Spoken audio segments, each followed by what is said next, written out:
Hello friends, எல்லாருக்கும் வணக்கம். Welcome to Asian tax.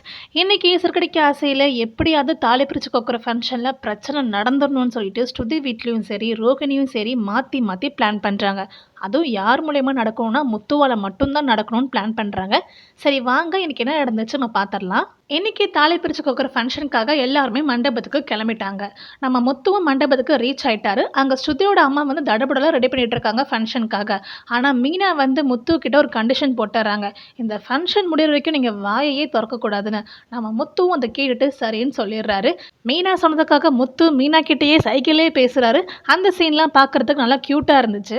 ஸ்ருதியோட அப்பா வேணுன்ட்டே பிரச்சனை நடக்கணும்னு சொல்லிட்டு அண்ணாமலை பக்கத்துலேயே ஒருத்தரை உட்கார வைக்கிறாரு.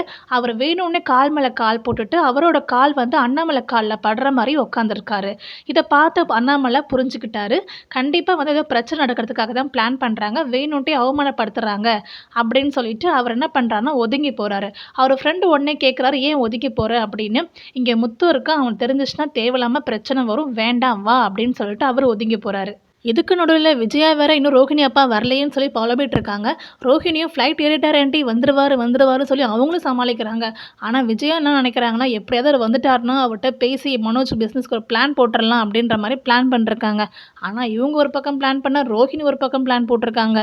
என்ன பிளான் போட்டிருக்காங்கன்னா, வித்யா வச்சு ஒரு ஆளை செட் பண்ணிட்டாங்க. அந்த ஆளை எப்படியாவது முத்துவை குடிக்க வச்சிடணும். முத்து குடிச்சிட்டாருன்னா அவர் என்ன பண்ணுறாருன்னு அவருக்கே தெரியவே தெரியாது. ஸோ நிறைய பிரச்சனை வரும். அந்த பிரச்சனை பற்றி எல்லாரும் பேச ஆரம்பிச்சிருவாங்க. ரோஹிணி அப்பாவும் மறந்துடுவாங்க அப்படின்ற மாதிரி ரோஹிணி பிளான் போட்டிருக்காங்க. ஆனால் இவங்க பிளான் போடுற மாதிரி எதுவுமே நடக்காட்டி கண்டிப்பாக ரோஹிணி நல்லா தொக்கா மாட்டுவாங்க.